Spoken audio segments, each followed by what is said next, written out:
দেখো বন্ধুরা, আজকে আমরা গিয়েছিলাম এই রাম মন্দিরে রাম ঠাকুর পুজো দেবো বলে। রামনবমীর দিন তো পুজো দিয়েইছিলাম, কিন্তু এটা হচ্ছে রামরাজাতলা রাম রাম রাম ঠাকুর প্রত্যেক 3 মাস থাকে। আগস্ট মাসে শেষ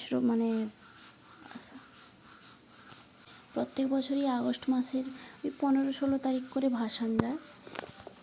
এই জন্য গিয়েছিলাম পুজো দেওয়ার জন্য, আমি, আমার ছেলে আর তোমাদের দাদা ভাই। এই যে এখানে আরতি, আর এমন সময় এসেছি দেখো এখানে আরতিও করছে।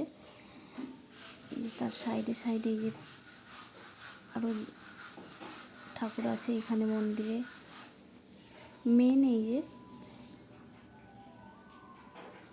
আর এই দেখো এই সাইডে সাইডে কত খেলনার দোকান। এখানে একটা এখানে একটা মূর্তি করে রেখেছে, এগুলো সবই বিসর্জন দিয়ে দেয়। আর এখানে খেলনা, আর তোমাদেরকে দেখাচ্ছি দাঁড়াও। এখানে সারা বছরই এই ঠাকুরগুলো থাকে। এই দেখো,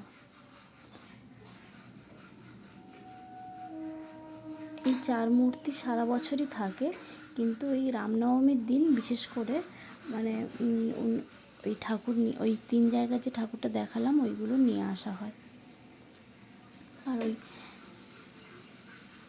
3টে জায়গারই ঠাকুর বিসর্জন দেওয়া হয় আর কি। 15, 16, 17 করে এরকম আগস্টে। দেখো বিভিন্ন রকম খেলনা, কসমেটিক্স। ছেলের তো কোথাও গেলেই বায়না, এটা নেবো ওটা নেবো, ওর জন্য একটা খেলনা নিলাম। আর এই যে দেখো তোমাদেরকে শেয়ার করছি খেলনাগুলো, কি সুন্দর লাগে বাচ্চাদের খেলনাগুলো না। আর এই ছোট্ট ছোট্ট ফ্যানগুলোও কি ভালো লাগছে, এখন সব বাচ্চারা নিচ্ছে খুব। দেখতে পাচ্ছ, আমি আমার ছেলের জন্য একটা নিয়েছি। এখানে কানের,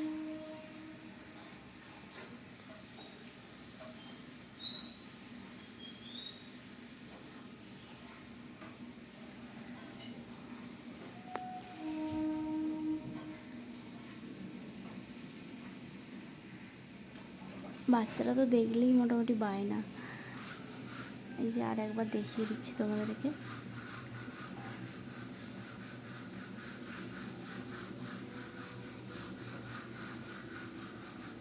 পুজো দেওয়ার জন্য ফুল, মিষ্টি সব নিয়ে নেওয়া হয়েছে। পুজো দেওয়ার জন্য পুজো দিতে ঢুকছি এবার। ভেতরে ঢুকেই বললো ফোন অফ করে দিতে, তাই আর ভিডিও করা হয়নি। এই যে তারপর একটা ছবি তুলে নিই। কারা কারা এই মন্দিরে পুজো দিতে যাও কমেন্ট করে জানিও।